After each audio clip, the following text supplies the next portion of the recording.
Méditons avec le pasteur Ertis. Méditons avec le pasteur Ertis. Dimanche 14 juin. Nous méditons selon le programme de la Ligue pour la lecture de la Bible. Et nous utilisons le lecteur de la Bible 2020 qui a prévu 2 Samuel 5, 1 à 16. Pour approfondir la méditation, le lecteur nous propose quelques questions telles que: de quoi ou de qui parle ce verset? Y a-t-il un exemple à suivre ou à ne pas suivre? Y a-t-il un ordre auquel obéir? Quelle vérité Dieu me révèle-t-il? Quel verset m'interpelle le plus? Pour ma prière, y a-t-il quelque chose que Dieu me montre, dont j'ai à me repentir, auquel croire et obéir, pour lequel le remercier et le louer, pour lequel lui formuler ma demande? Voici un bon moyen qui pourra vous aider à bien répondre à toutes ces questions afin de mieux bénéficier de cette méditation. C'est de lire ou de relire ce texte. Ici, il s'agit de David qui a été oint roi sur tout Israël. C'est-à-dire David devient le roi des 12 tribus d'Israël. Prions. Seigneur, merci pour ta parole. Merci au Seigneur parce que ce que tu avais promis à David, même si cela a pris du temps, cela a fini par arriver. Apprends-nous à être patients. Laisse que le Saint-Esprit cultive en nous la patience. Nous t'abandonnons ce temps entre tes mains pour que tu nous parles encore plus dans le nom de Jésus-Christ. Amen. Shalom bien-aimés. Bon dimanche. Que Dieu vous bénisse. Nous allons commencer à partir du verset 3. Ainsi, tous les anciens d'Israël vinrent auprès du roi à Hébron, et le roi David fit alliance avec eux à Hébron devant l'Éternel. Ils joignirent David pour roi sur Israël.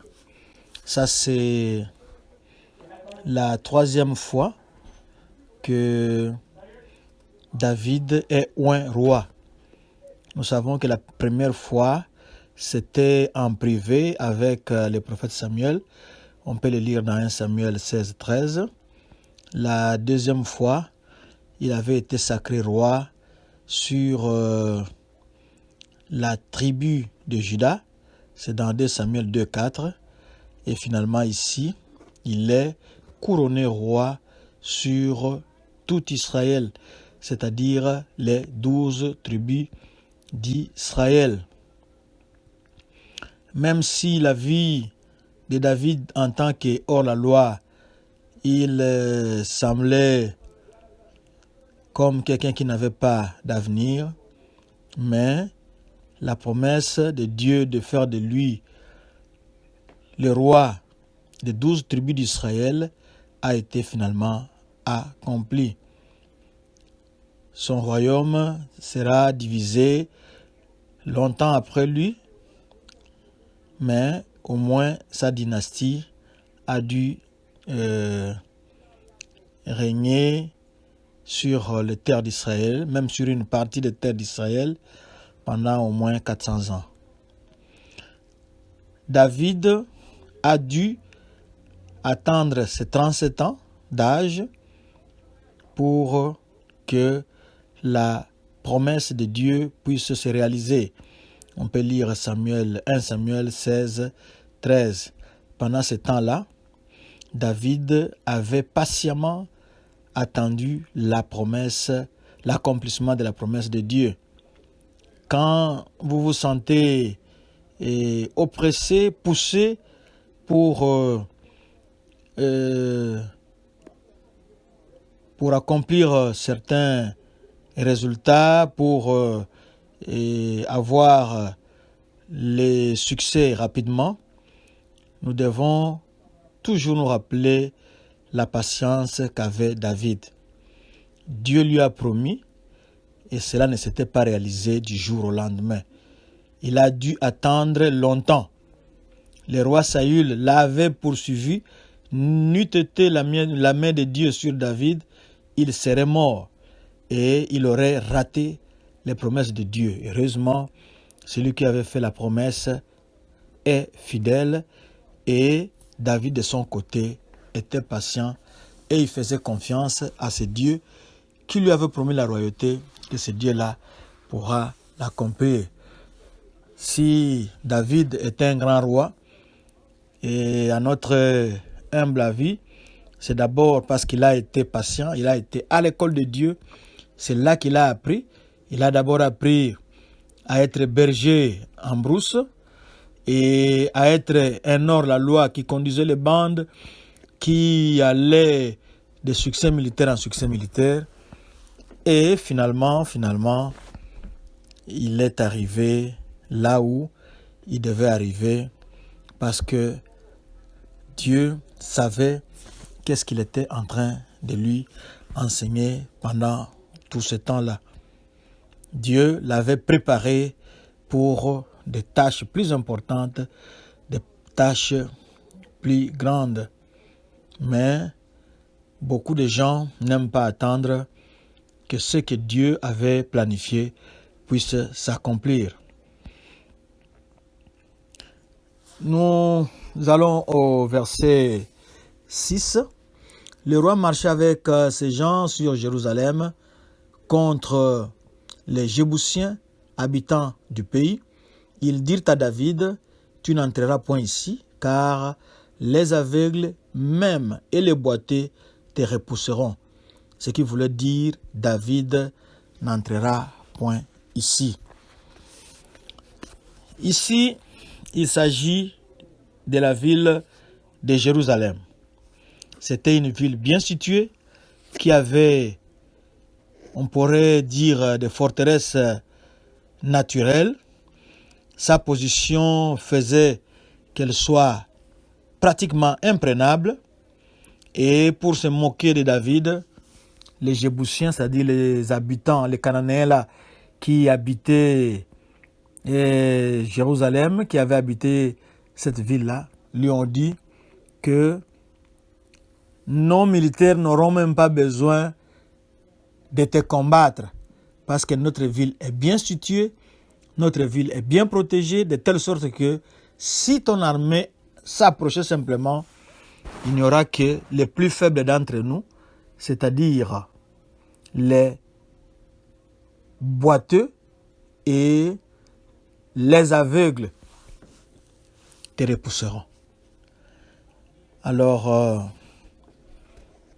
ils avaient tellement confiance en leur position et ils ont été surpris que David puisse prendre leur ville.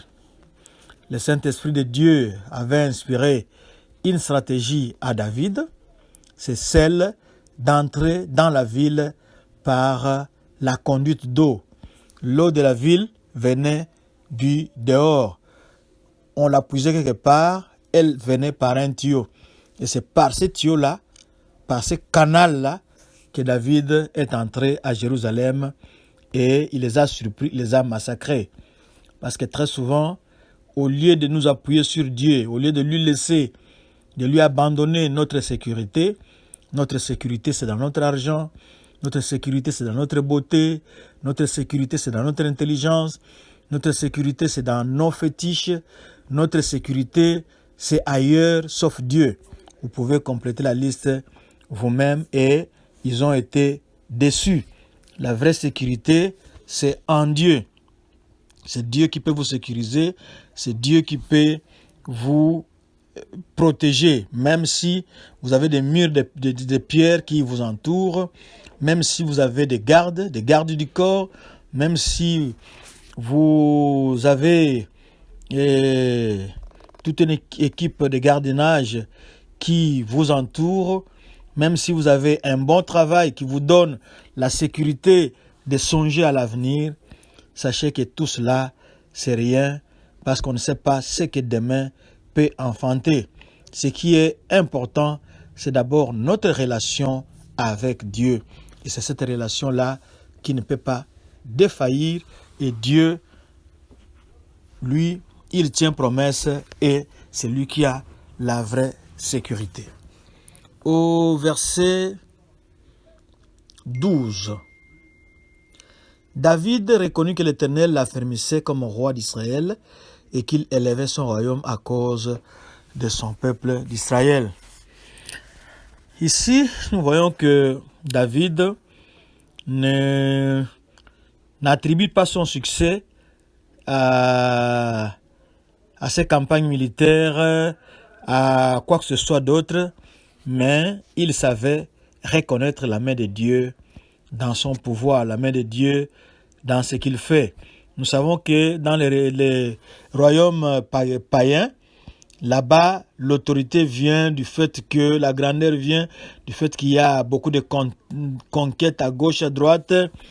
Vous gagnez des guerres, vous devenez de plus en plus riche. Mais David savait et reconnaissait que la vraie grandeur, c'est celle qui vient de Dieu. Pour David, être grand signifiait garder une relation étroite avec Dieu. Et cette relation-là ne devait pas s'arrêter simplement au niveau de l'individu royal, au niveau du roi, mais elle devait aussi s'étendre dans toute la nation israélite. Et pour faire cela, David devait garder ses ambitions sous contrôle. C'est-à-dire qu'il surveillait ses ambitions, mais il laissait libre cours au plan de Dieu de s'accomplir dans sa vie, parce qu'il mettait Dieu toujours en première place et voulait assez que les buts que Dieu a, les bons plans, les plans merveilleux que Dieu a, que cela puisse s'accomplir et non ce que lui voulait faire ou dire, parce que la vraie grandeur, c'est celle qui vient de Dieu et non ce que le peuple peut vous donner. Nous devons donc garder nos ambitions sous contrôle. Le verset 13, David prit encore des concubines et des femmes de Jérusalem après qu'il fut venu d'Hébron et il lui naquit encore des fils et des filles. Nous voyons ici David, il avait été quelqu'un de très sincère avec Dieu, qui gardait sa relation avec Dieu, mais il avait une faiblesse, il avait une porte qui n'avait pas fermée, et cette faiblesse-là, c'est ça qui va mal influencer son fils Salomon, parce que l'exemple vient d'en haut. Cette faiblesse-là avait fait qu'il prenne beaucoup de femmes. Pourquoi prenait-il beaucoup de femmes? Oui, et l'une des raisons, ce sont les alliances. Vous savez que les autorités, les rois, faisaient beaucoup d'alliances. Vous allez prendre par exemple la fille d'un roi après avoir conclu une alliance avec lui, de telle sorte que il y a un traité entre vous, vous ne pouvez pas vous entre-attaquer parce que vous savez que non, ma fille est là, non, je ne peux pas attaquer l'autre là parce que c'est mon beau-père ou bien c'est mon beau-fils, etc. Donc, il y a eu de ces alliances-là et il a pris beaucoup de femmes et bien que Dieu avait interdit que les rois ne devaient pas avoir beaucoup de femmes parce que ces femmes-là pourraient les perdre, lui n'a pas suivi le conseil de Dieu ici. Nous voyons ici que David était un homme et un homme avec ses faiblesses.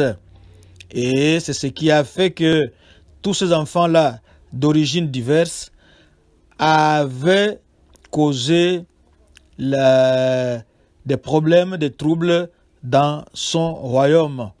Et David avait laissé un mauvais exemple à son fils Salomon qui avait dépassé le nombre de femmes que son père David avait.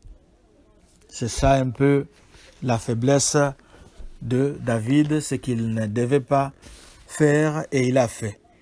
Alors, nous sommes arrivés à la fin. Nous voyons la suite là-bas où on nous a donné les noms des enfants qui sont nés des différentes épouses. Nous sommes arrivés à la fin. Nous voulons prier, mais nous devons nous mettre à l'école de Dieu pour nous attendre à lui. Il a un plan merveilleux. Quand il fait des promesses, il va les accomplir tôt ou tard. Il sait comment il va s'y prendre. Ce n'est pas notre problème. Nous, c'est que Dieu nous donne la patience pour attendre. Et une autre chose que nous avions dit ici, nous devons garder une bonne relation avec Dieu parce que la vraie grandeur, le succès, c'est lui qui donne. La vraie sécurité, c'est en Dieu. Ce n'est pas dans tout ce que nous pouvons penser. Ce n'est pas dans les bataillons, ce n'est pas dans les canons, ce n'est pas dans les armes, ce n'est pas dans le travail, ce n'est pas dans notre nom, mais c'est Dieu seul qui peut nous donner les meilleures choses dont nous avons besoin, la meilleure sécurité, les meilleurs plans, etc., etc. Alors, nous allons prier. Seigneur, nous nous repentons chaque fois que nous n'avons pas été patients, chaque fois que nous avons pris des raccourcis, et nous te demandons aussi pardon chaque fois que notre sécurité a été basée sur autre chose que toi. Nous nous recommandons entre tes mains pour que tu nous sécurises, et nous savons aussi que le plan merveilleux que tu as pour tout un chacun de nous va certainement s'accomplir. Sois béni pour cela, pour ta fidélité. Au nom de Jésus-Christ. Amen. David a été un roi exceptionnel. 3 onctions, c'est ce qui a fait aussi de lui qu'il soit grand. Que Dieu soit loué. Voici notre adresse www.eglisedoxadeo.com, Facebook Doxadeo Lushi, Twitter et YouTube Doxadeo Lubumbashi. Shalom, bon dimanche, que Dieu vous bénisse.